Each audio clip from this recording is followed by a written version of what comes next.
2021년 10월 18일 월요일 신문사설 비평을 시작하겠습니다. 전체 제목은 감염병 예방법 기준에 따라 집회를 보장해야 한다. 그렇지 않으면 위헌적 파쇼국가다. 그런 제목입니다. 경향신문은 민주노총 20일 집회 위드 코로나 기조 흔들어서는 안 된다. 라는 제목을 사설해서 김부겸 총리가 공동체 안전을 위해 총파업 철회라는 대성적 결단을 내려야 한다. 서울시는 총파업 관련 집회 10건 모두 금지하고 집회 강행 시 주최자와 참여자 감염병 예방법 위반으로 즉시 고발하겠다. 이렇게 협박을 했습니다. 헌법이 보장한 집회와 시위를 보장하지 않는 것은 위헌이며 민주국가에서 있을 수 없는 일입니다.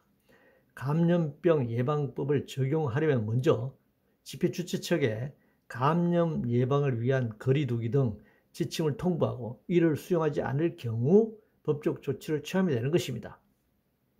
무조건 집회 부르는 파쇼적 발상입니다. 코로나 감염은 대부분 밀폐된 실내에서 발생합니다.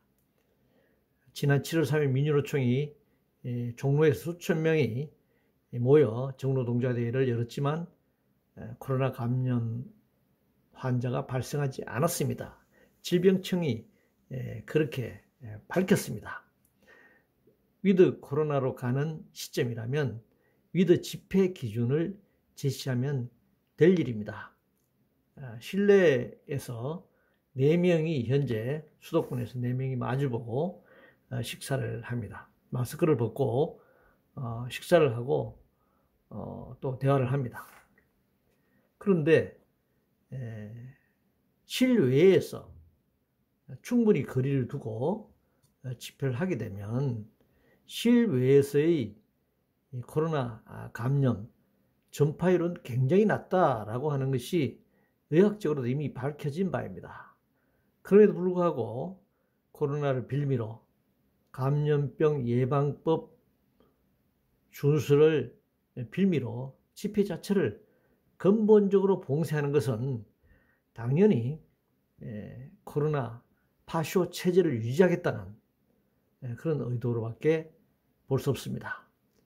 토지 약탈 관련 조선일보는 압수수색에서 시장실 뺐다니 검찰 차라리 수사 중단하라. 대장동 판박이 백현동 개발도 이상하다. 이재명 국감에서 대장동 의혹 소상히 설명하길. 이재명 시장이 돼야 2014년 남욱 녹취록은 뭘 말하는가.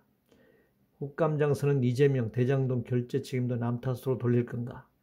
이재명 연루 문서 증언 속출 여당 셀프 면죄부 국감. 문화일보는 시장실 수색과 특수통 검사 뺀 검찰 남욱 조사도 짜맞추나. 한겨레 대장동 국감 정치 공세 넘어 실체에 다가갈 기회 삼아야 한다. 이렇게 지적하고 있습니다. 한겨레는 배임 혐의로 구속된 유동규 전 성남도시개발공사 기획본부장과 이 지사의 관계, 사업 협약 초안에서 초과이익 환수 조항이 7시간 만에 빠진 경위, 컨소시엄 선정 등 사업 준비 과정의 특혜 불법성 여부, 경향신문은 시민이 주시하는 대장동 국감 진실 다가서는 계획이 돼야 한다. 이렇게 지적하고 있습니다. 자연물이자 공유물인 토지를 약탈해 놓고서 시시비비를 가린다고 지금 난리 법석을 피우고 있습니다. 불로소득으로 빈부격차가 확대되고 있는 그래도 아무도 책임지지 않는 이 상황입니다. 심지어 개발이익 환수를 통해 복지정책을 편다고 자랑하고 있습니다.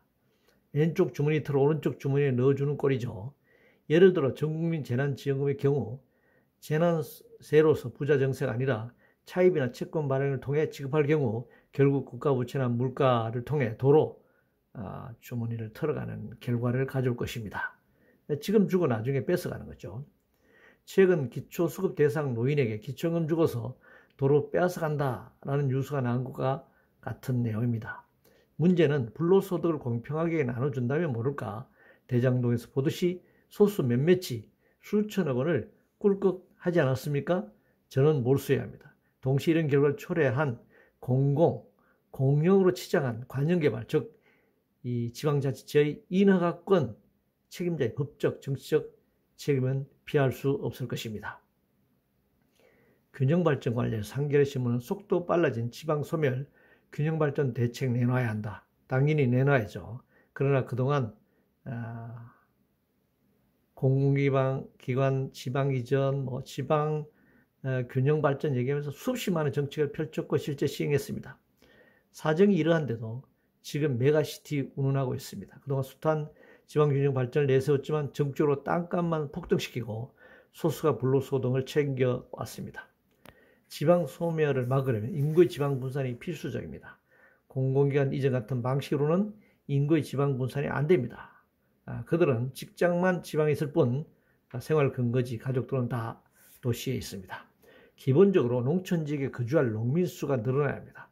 농업에 대한 공공성을 인정하여 일정한 규모의 농사를 짓는 농업 종사자에 대한 준공무원 자격을 부여하고 월급을 지급해야 합니다. 현재의 농산물 가격을 시장에만 맡겨둬서는 농민들이 살아갈 수 없습니다. 대농이나 기업농, 자본을 투입한 소수의 농가 외에는 살아갈 수 없고 따라서 농촌은 결국 노인들만 남아있다.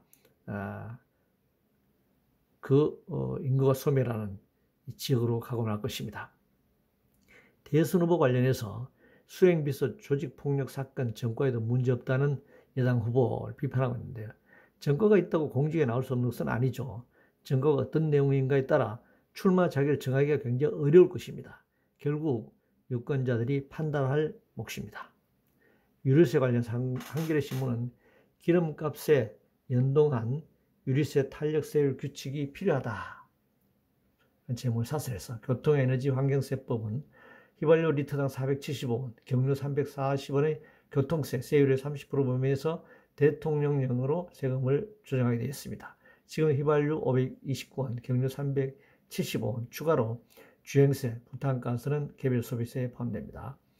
와 교육세 모두 합쳐 유류세입니다. 유류세 변동이 소비량에 미치는 영향이 크지 않다. 이렇게 한겨레는 주장을 했고요.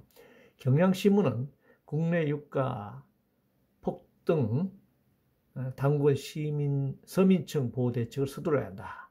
제목을 사설해서 유류세 환급이나 보조금 지급 등 실질적인 서민 보호 대책을 강구해야 한다. 이렇게 주장했습니다. 유류세의 경우 서민들의 부담이 가장 큰 문제입니다. 출퇴근 노동자, 생계형 자영업자, 소유 차량의 경우 기름값 인상에 따른 부담이 매우 커집니다.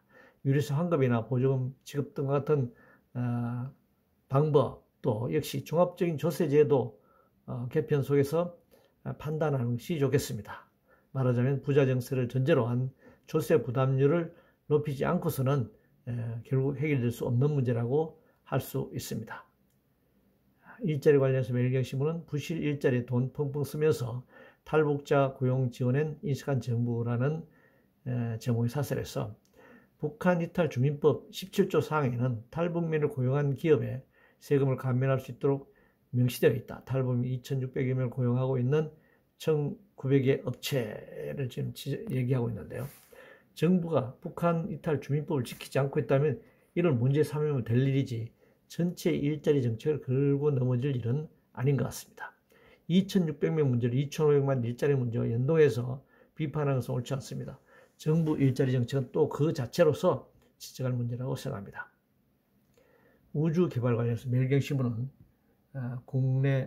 순수 국내 기술을 누리어 우주강국 코리아 시발점 대계 한국형 발사체 누리호가 10월 21일 발사 예정으로 했습니다. 그런데 통신위성이나 우주 관련 연구를 위한 발사체로서 만족해야 할 일입니다. 우주강국 운운하면서 모든 나라 앞장서서 우주 쓰레기를 만들어서는 안 될 일이죠. 그리고 지구상에 가난한 사람이 늘어나고 있는데 천문학적인 예산을 우주로 쏘아버린 일은 당연히 신중해야 한다고 생각합니다. 이 지구상의 전쟁도 엄청난데 이 우주 관련 연구 발사체 이 발사가 결국 우주에서의 군사전쟁으로 이어진다면 지구의 재앙과 지구의 멸망으로 이어질 수밖에 없다고 생각합니다. 부동산 관련해서 한국경신문은 전세대출 풀면서 일반 대출 더 조이는 조삼모사 정책 이런 제목의 사설에서 가계부채를 잡으려면 집값부터 먼저 잡아야 하고 이를 위해 쓴 규제와 세금 위주의 부동산 정책 기준을 확 바꿔야 한다. 이 똑같은 얘기를 계속하고 있습니다. 저도 똑같은 논리로 반박할 수밖에 없겠네요. 여전히 전세 대출이니 세금이니 하면서 주택 문제 해결과는 다른 논쟁만 하고 있습니다. 집값을 잡는 게 집 공급을 늘려야 한다는 주장을 언제까지 할 것입니까? 오죽하면 독일 베를린시는 주택 임대업자들이 집을 몰수하는 주민투표까지 했습니까? 10억, 20억 그보다 훨씬 비싼 집을 아무리 지어본들 전세 사는 집 없는 서민들이 어떻게 자기 집을 가질 수 있겠습니까? 집을 계속 짓는다라고 하는 것은 공급을 늘린다고 하는 것은 고가의 주택의 공급을 늘리는 것은 결국 주택 임대업자들이나 부자들의 투기적 그런 상품으로 시장에 내놓는 것에 불과하다 이렇게 생각합니다. 부패 관련 동아일보는 오징어 게임 두 당 부패 의혹에 훼손된 시대정신 포착 이런 제목으로 부패를 얘기했는데요. 이념이나 노선은커녕 누가 더 부패했는가를 놓고 경쟁하는 꼴이죠. 보수 양당에는 선택 의지 없는 정치 구조 속에서 국민들은 선거 때마다 지지를 강요당하고 있습니다. 패를 갈라 싸우는 경기로 전락하고 있습니다. 역시 연동하여 국민의힘과 관련해서 한국경신문은 정권교체 의지도 능력도 의심스러운 국민의힘이다 이렇게 비판하고 있는데요. 스스로 잘해서 지지 곤란하는 게 아니라 상대편이 못해서 지지 곤란한 이상한 정치 구조입니다. 능력이 없어도 상대편이 너무 능력이 없어 정권을 잡는 구조죠. 국민들은 차선도 아닌 착을 선출해야 하는 이상한 나라입니다. 국민의힘은 박근혜 정권이 몰락하기 이전에는 그때 당시에 40%대의 지지, 민주당 20%대의 지지였죠. 근데 박근혜 정권과 몰락과 함께 그 지지가 20%대로 떨어지고 현재 민주당이 40%대가 지지로 올라갔습니다. 근데 이제 다시 국민의힘이 40%대의 지지로 회복이 되고 민주당은 30%대로 지금 떨어지고 있습니다. 이 이상한 시계추 권력 교체 속에서 우리 사회의 진보적 그런 개혁적 또는 아니면 좌파까지 가지 않더라도 그런 어떤 변화의 전망은 계속 불투명해지고 있는 것입니다.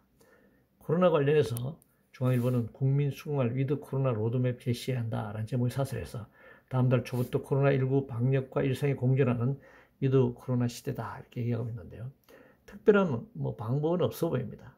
코로나가 일상적 상황이 될 경우 발생할 환자들에 대한 치료 대책을 세우는 게 급선무입니다. 공공의료시설, 의료진, 치료제, 보상비 등 예산과 인력을 적극적으로 확대할 필요가 있다고 생각합니다. 감사원 관련 조선일보는 민감한 사안은 문객이 정권 앞에 분립처럼 감사원 비판하고 있는데요. 감사원장 집권 세력이 임명하는 한 문제 해결되기 어렵습니다. 대법원장, 검찰총장, 감사원장 등 감시 감독기관, 사법기관의 장은 가능하면 직선으로 선출해야 합니다. 조세 관련 동아일보는 갈라파고스 상속세 개편 공론화 필요하다 제목을 사설해서 OECD 38개국 가운데 상속세가 있는 24개국 중 한국 등 4곳만 유산세를 적용한다. 한국경신은 약탈, 징벌적 상속세 고치는 신용에 그쳐서는 안 된다 이렇게 지적하고 있는데요. 상속세만 떼내 해결하는 문제가 아닙니다. 우리나라 재벌들의 부가 어떻게 축적되고 세습되는가를 봐야 합니다. 불법과 부정, 작취와 수탈로 부를 축적하고 이를 2, 3세대로 역시 불법 증언 상속으로 세습하는데도 상속세가 많다고 말하는 것은 조세 형평성, 나아가 사회 형평성, 사회 정의에 어긋나는 것입니다. 이상으로 2021년 10월 18일 월요일 신문사설 비평을 모두 마치겠습니다.